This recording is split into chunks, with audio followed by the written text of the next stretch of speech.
Welcome, today in front of me ZTE Blade V40s, and I'll show you all the box accessories with which our device comes. So first let's open the box first. So let's check this first paper box, and here we can just find the warranty card and quick start guide here. So also this is the protective case, so let's use the case. Okay,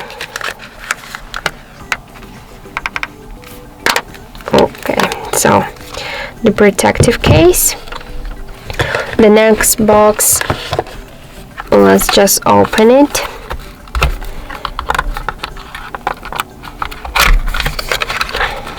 This is the box with the charger brick, so let's open it just from another side.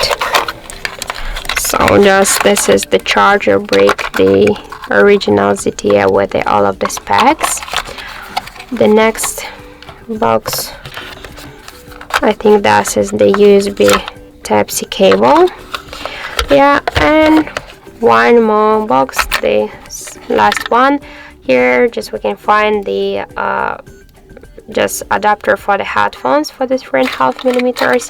So, and also the headphones here, so you just have possibility to use your device with these headphones. So that's it. That's all of the box accessories with which our device comes. Thank you for watching, and if you find this video helpful, don't forget to leave a like, comment and to subscribe our channel.